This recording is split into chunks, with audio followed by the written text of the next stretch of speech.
Hello, welcome to the Analyst at the Ashes with me, Simon Hughes, in New Zealand. And me, Simon Mann, in Adelaide. People will be wondering what I'm doing in Auckland, New Zealand. Well, I'm taking the mid-series break like all the England players did, except I've gone to a different country.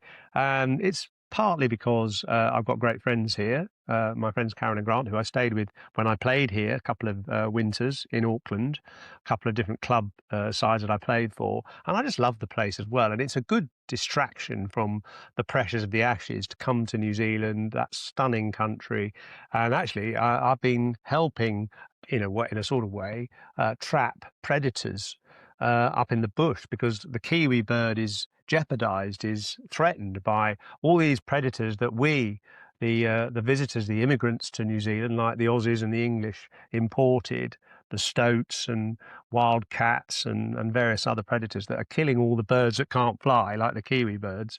And so my friends are busy trapping some of these predators to help these birds survive, which is quite an interesting sort of detour from the Ashes. Quite good fun. But also, there's lots of interest, of course, in the Ashes in New Zealand. So I'll be playing a clip shortly from a local radio station with lots of conversation and comment on the Ashes from the locals in Auckland. Of course, there is a New Zealand flavour to the England side with both Brendan McCullum and Ben Stokes from New Zealand. So there's a strong sort of strand of Kiwiness in the England side. And actually, in Adelaide, Brendan McCullum's been chatting, hasn't he?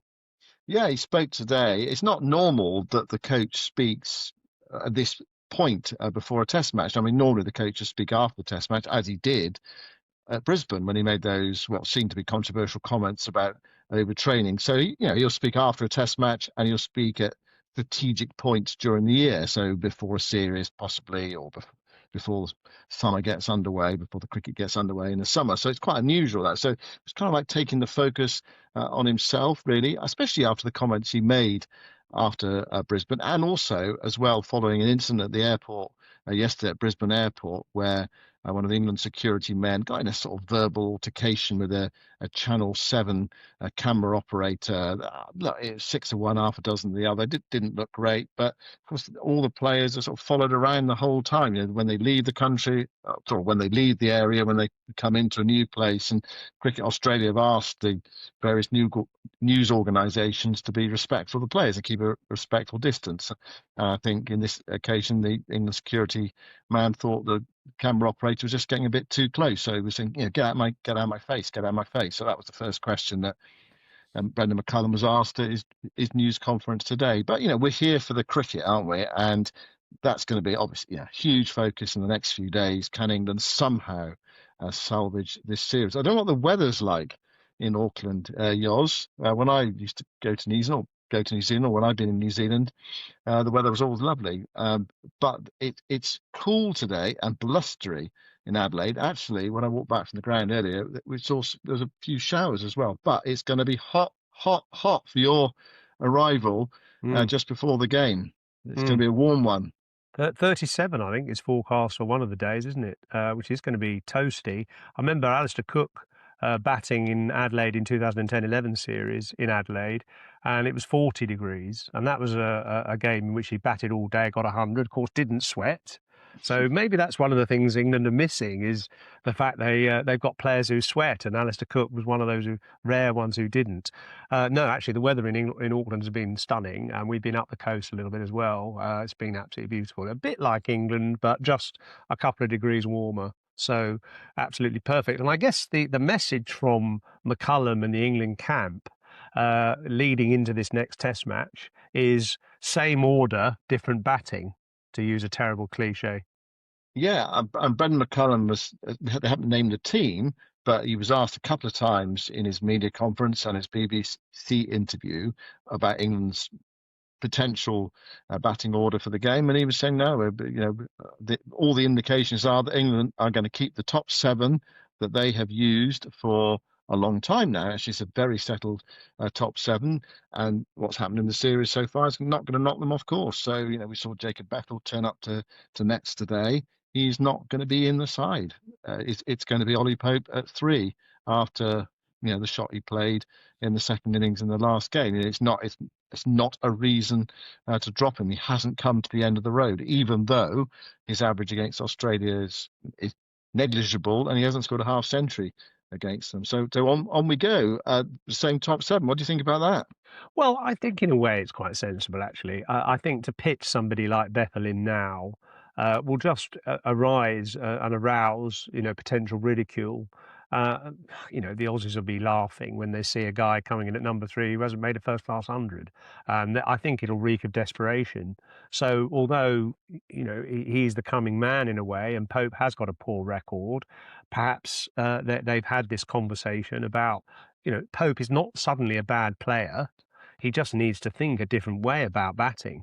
And I don't think that's as hard as changing your technique, just adjusting your outlook.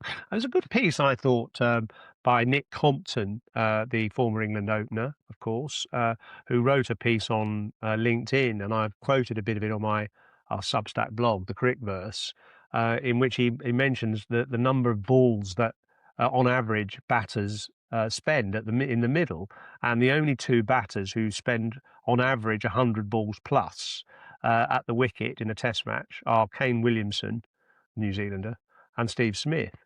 Joe Root is England's best, 87 per innings, 87 balls per innings, and then you go down to Harry Brook 65 and Pope 50 and all that. So England are just not spending enough time in the middle, and it's not that difficult to do, really. We're not talking about Mitchell Johnson at one end, Curtly Ambrose coming on first change, and Shane Warne on a turning pitch. We're talking about Mitchell Starc, fantastic bowler, and obviously if Pat Cummins comes back, top bowler. But these guys are not unplayable, and they've got an Adelaide Oval pitch which potentially should be reasonable for batting.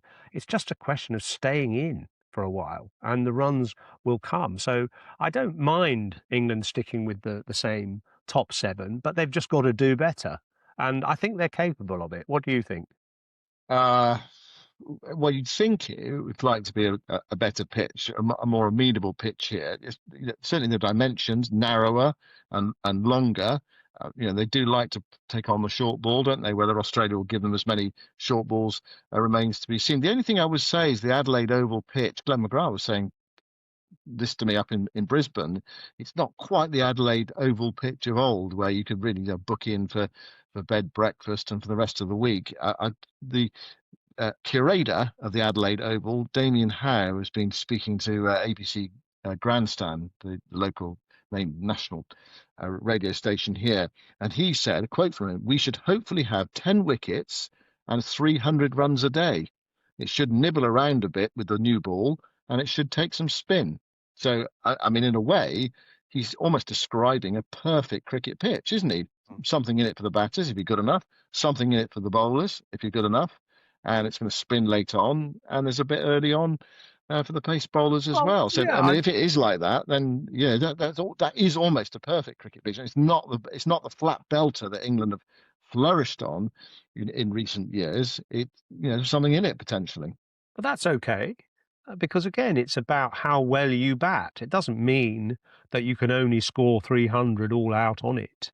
If you bat well and be, selected in your shot making, it puts the bowlers under pressure. They have to come back for their third and fourth spells. They don't bowl as well.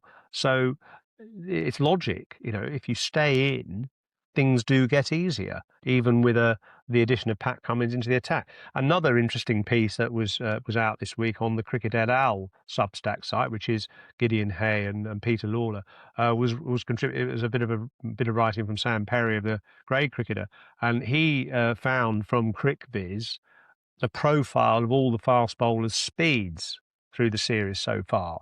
And I think they particularly wanted to talk about the reason they put that graphic up was because of Archer's discrepancy. Very fast in the first spell at Perth, then it dropped off a bit, and then some reasonable spells, and then a very fast spell right at the end. And everyone's saying, all the Aussies, including Steve Smith, saying, "Oh, it's all very well bowling your fastest when the game has gone." A lot of Aussies piling in on that. But what it did show, that graphic with all the other bowlers, is they do get slower over the period of a match. That's just human, isn't it? They're human. They're not robots. So although the groundsman, the creator, might say about the Adelaide Oval that it's not quite as flat as it used to be, if it's 35 degrees, you're not going to bowl as well as if it's 24 with a Duke's ball. So I think there's an opportunity there for England to get the 500 that they've made twice at the Adelaide Oval in the past. Well, a couple of things there. One, I suppose, 300 runs in a day and 10 wickets could be England 150 all out, Australia 150 for no wicket, couldn't it? Or let's be optimistic, in it, vice versa. That's one thing. And the other thing as well is that we're going to hear from Brendan McCullum actually in just a moment. But one thing he did do today in his media conference was defend Jofra Archer. He said no one can bowl 150 kilometers per hour all the time. You just can't. And he also praised him. He said, I don't know if you noticed this, but he bowled a lot of overs, and he was pelting after the ball to the boundary as well. He was putting it in. And he said, sometimes when you watch him bowl, because he's got such an easy fluid action, it can look as if he's not putting it in. And Ben Stokes also as well, with the 60 odd to win at Brisbane, said to his bowlers, come on, let's crank it out, let's give it a go, let's at least fire some shots. So Archer responded to that. Look, let's go back to Brendan McCullum's comments post-match at Brisbane, because they've been lingering, haven't they, last few days. I'm sure lots of people who listened to them at the time would have thought, I'm not quite sure about this, but over practice. If anything, we've over practiced, we've overtrained before that test match. Well, he was asked about that today during his news conference, his media conference, and this is what he said. In terms of being over prepared, I've had this conversation actually before in the hotel.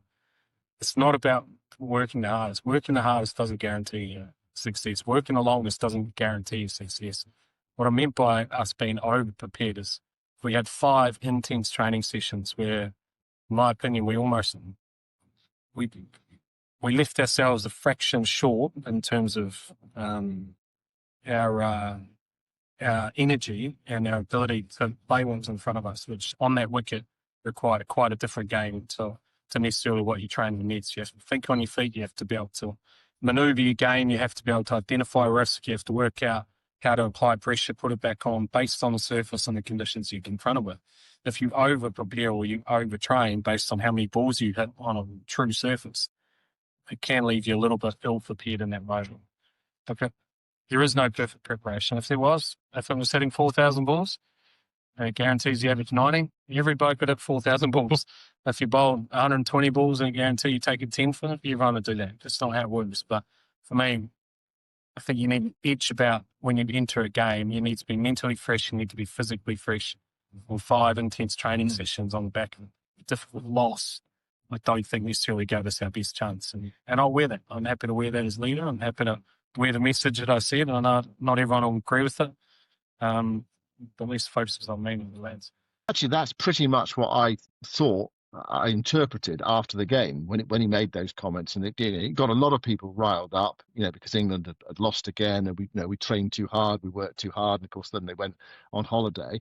But if you do put in 5 full days of practice before an intense test match, then you think logically the energy levels are going to be lower. I was actually listening to a really interesting podcast the other day, an interview with Steve Coppell, who was a former player for Manchester United and a manager for Crystal Palace and for Reading and a few other clubs as well. He actually managed Bristol City for about 3.5 seconds before he left of his own volition. Now, he was talking about, it was on the podcast Football Ruined My Life, and it's worth going to listen to it. And he was saying, okay, this is back in the day. He said that Tommy Docherty, the manager of Manchester United, when they went down to the second tier in the mid-70s, okay, we're going back a long way now, and football has changed and sport has changed. But he said he was doing an economics degree, so he was kind of training away from the main team. We go in on Thursday, and the players he took half the week off. They go in on Thursday, and they do half an hour 5-a-side, and then the doc would say, "Oh, well, that's it. You've worked hard in training today. Home you go. Go and rest. Don't go shopping, but go and rest." And then he'd come in the next day, and they would do something similar. And he said he would prefer his players to kind of be undercooked rather than overcooked. And the other club that did that back in the day were Liverpool, and they also played five-a-side. They didn't do sort of intense training sessions because they felt that was the best way of preparing. Anyway, that's back in the day, whatever. But it just shows you, or there's an illustration there. And of course, Steve Cropper would say, I couldn't really believe this as a young player. We weren't training very much, he said, but we go out on Saturday and hammer the opposition 4-0. And actually, that season they did get promoted, and they beat everybody. They hammered everybody home and away, apart from Bristol City, who beat them twice in that season. Listen, I totally get that, and I'll just give you one other example. I actually spent some time with the Super 4 rowers who won gold at the Sydney Olympics for GB in 2000. So that is Steve Redgrave, Matthew Pinsent, Tim Foster, and James Cracknell. And I at the time, I was writing features for the Daily Telegraph, and I went and spent a couple of days with them training in the lead up to the Sydney Olympics, and followed their progress, training progress, and their training plan all the way up to the Olympic final. And they trained like hell for 3 years, 6 days on, 1 day off. And I went to their training sessions, and it was 7 a.m. start, 2 p.m. finish, totally intense madness training for 3.5 years. But then leading into the Olympics itself, they scaled it all back. And towards the end of the Olympics themselves, and leading up to the Olympic final, the main thing they concentrated on was sleep and carbo loading, eating as well, obviously, fuel. There was very little training. So, we could go back to England's preparation for this tour pre-test, but there's no point in doing that because we all know they probably didn't do enough. It wasn't right, but that's as it is. That's how it is. And now they're faced with how do they come back into this series? It's not going to work to just go into the nets for 7 days in a row. You just exhaust all your kind of enthusiasm and energy and so on. So I totally get the Noosa thing, and just as long as they are purposeful and intense in their practice in the next couple of days, that's fine by me. In the end, it's about performance. And it's about doing it on the day, and that's what they've got to do. Yeah, and I think just to reiterate a point we made in the previous podcast is the reason that they were doing those 5 days was to try to catch up with the pink ball, and I think that was where the problem came. I think with England's preparation for the pink ball Test match, they just hadn't played any pink ball cricket, so they were desperately trying to catch up. And they were doing these 5 days of practice to catch up a bit, and of course they hadn't played very much in Perth either, only 2 days. So they got caught a bit betwixt and between. Look, they still might have lost in Brisbane anyway. But anyway, the point being that I think McCullum's comments about overtraining do need that context and are not as absurd as people have kind of made out and satirised. What about his position? Now, there were some questions about that, weren't there? Yeah, well, we've reached this, haven't we? The stage of the tour, basically, and the stage of the Bazball project, where people are now starting to ask questions about his position as England coach. This is such a big week. What about it?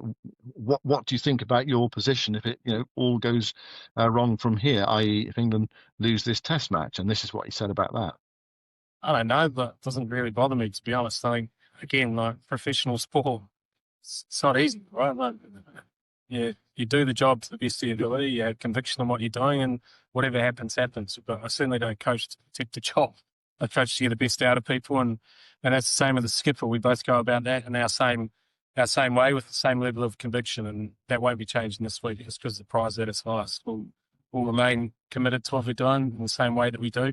We'll keep trying to build the confidence levels within the group to give ourselves the best chance. I firmly believe if we play our best cricket, we're a massive chance in this Test match. If we do that, then the narrative changes and your series momentum changes. But it's all in front of us to achieve in the next few days. McCullum there, talking about his job. He didn't duck the question. I don't coach to protect the job. But he also said there that positive message at the end. If we play our best cricket, we are a massive chance in this Test match. What do the odds say? The Betfair odds say for this Test match, 65% Australia, 28% England. England are 5-2 actually to win this Test match. with Betfair, 8% the draw. So England have, around a third of a chance of winning. The Ashes, not so good. To win the Ashes, it's 93% Australia, 5% England. And you can get odds of 20-1 on England regaining the Ashes, which is quite attractive, isn't it? If you want to put a tenner on that. Anyway, I'm not recommending it. Don't forget, of course, you have to be 18 or over to bet, and please be gamble aware. I do sympathise with Brendan McCullum, and he's tried his best, and sometimes these messages get sort of taken a bit too literally. I think he's someone who he wears his heart on his sleeve. He plays in a passionate way. When he was a cricketer, he plays in a very fearless sort of way, and he's tried to impart that idea in the players. So has Stokes. I suppose you trust the players to read the situation and at times adapt that method, and they haven't always successfully done that. McCullum played cricket a certain way, and he didn't have much of a defence, did he? He was attack, and at times England have made that work, and it's been very entertaining, and it's certainly lifted the profile of Test cricket, and it's made England attractive people to play against, and kept everybody engaged. But at times you do need a bit of adaptation, and England just need to kind of be a bit more sensible, really, don't they? Well, they haven't adapted well enough in the Yeah. first two Test matches. I Yeah. mean, they've been outlier games. You could argue a really bouncy pitch at Perth. Who knew? Kind of, and the pink ball game last time round. I think especially, you can point at Harry Brooks' shot. You must be able to read that situation. The big drive, they've just brought Stark back into attack. The big drive to a wide one outside off stump, and then when they were trying to kind of save the game, get into a position from which they could put some pressure on Australia in their second innings. So, some big loose drives from Zach Crawley and Ollie Pope. And I think that seeing Pope's dismissal, made me think that they might well make a change because of his record against Australia, and then Ben Stokes' comments afterwards, about my dressing room is no place for weak men. You just sort of looked at that and thought that just lacked a bit of real sort of mental fortitude. But that's not it's not the case. England are going to go with that same top seven, which is perhaps a little bit of a surprise, and it's a surprise perhaps to people listening to this. But they don't actually have that many options, really. They only have the option they have two options. One is to bring Jacob Bethel, just straight swap. But as you say, he's not made a first-class 100. And you can just imagine what the chat will be as he goes out to bat. But then you have to deal with all that chat anyway. And the other one would be to push Will Jacks into the top seven and to play an extra bowler, a spinner. The curator saying it's going to spin. So you might play Jacks and you might play Bashir. I don't feel that Bashir is close to playing in this test match. That's my feeling, but I may be wrong about that because he's just had so little success recently, and he's been injured, and then when he has bowled, he hasn't bowled very well. So that on the other one is to bring Josh Tongue in, but so the same top seven. What do they do with the bowlers? That's really it, isn't it? What does Jack stay in? Had a good game last time. Do they rotate the bowlers a bit? Does Josh Tongue say come in for Bryden Carse, or does Gus Atkinson drop out? That slightly weakens the batting, of course. No, I think that both those options are good. I'd like to keep Jacks. I thought he had a good game in Brisbane with bat and ball. So Jacks rather than Bashir, Yoz? Yeah, definitely. Yeah, I would have Jacks. I thought he bowled well. I thought he bowled better than Bashir would have bowled, and obviously he's got his value with the bat and in the field as well. And Bashir is just at the moment someone who's hasn't got any control, and I just think he's a luxury that England can't afford. I think also at the Adelaide Oval being short square boundaries, you can't afford a bowler who drops it short too often, because you're just going to get put away square of the wicket. And he does drop short. So for those reasons, I would stick with Jackson. Josh Tongue would be a good option as well. I think this the setup of this ground is better for England because they do like to take on the short ball. And it's a better ground for that because of the short square boundaries. You're not going to get caught hooking quite as readily as you would at Perth or in Brisbane. So, from those points of view, I sort of feel a bit more optimistic about England's chances. But they've just got to adapt better to the Australian team, and bore them out with the ball, and stick at it with the bat, and just bat and bat and bat. Stay in. I thought you were going to say bore them out with the ball and bore them out with the bat, and of course that has not been England's way. But what will be fascinating in this game is whether there is a bit of adaptation, whether they do put some of those perhaps looser strokes away. There probably, there won't be probably as much bounce in this Adelaide Oval pitch. So, perhaps you can go for it with a bit more certainty. That's perhaps what Brendan McCullum was talking about when he was saying that these conditions suit his team more. Well, look, it's now or never, isn't it? We kind of felt that at Brisbane. Really, it felt like a now or never game. But this is really it. Arithmetically, this is it. Because if it all goes wrong here, then the Ashes are over for another series, and who knows what consequences that will have for those at the top of the hierarchy, because as we know, Ashes series bring about a change, and people I know are very angry about what's happened in the first two Test matches. It's tough. It's international sport, isn't it? It's rough and tough and hard and ruthless, and people lose their jobs if they're not successful, especially when it comes to the biggest matches, the biggest series that you're expected to do well in, that you're judged by. Well, all the Kiwis I've been mingling with over the last few days are all egging England on, because of course they hate the Aussies as well, so they want us to beat them and come back into the series. I'm going to spend the next day practicing my carol playing, because I'm actually playing the piano at the Barmy Army carol service in Melbourne on Christmas Day, and I've got to practice my Hark the Herald and Angels Sing and all, Oh Come All Ye Faithful, and all those other songs. And I think I might write some new verses for the 12 Days of Christmas as well. So look out for that. I've got to get on the piano and practice. How's your Requiem Mass, Yoz, for England's Ashes hopes? Yes, quite.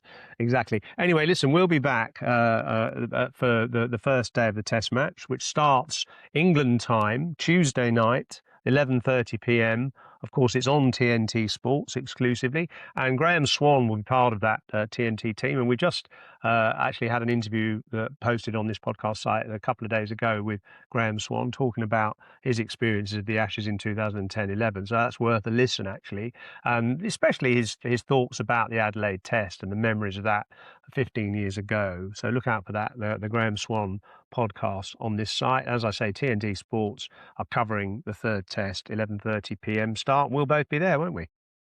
We will. Bring your sun cream, yours. Bring your hat, and bring the coolest clothes that you've got, because it's going to be baking hot. It's going to be mid-30s. It was mid-30s here on sort of Thursday, Friday, and it was like being in an oven. So it's going to be tough for the bowlers, certainly, and tough for spectators as well. So we're looking forward to it. Series not on the line, but this is now or never. It's kind of let the cricket go on again. You've had your mini break. The players have had their mini break. Let's get on with some proper intense cricket, and let's hope it's competitive. Thanks for listening, everyone.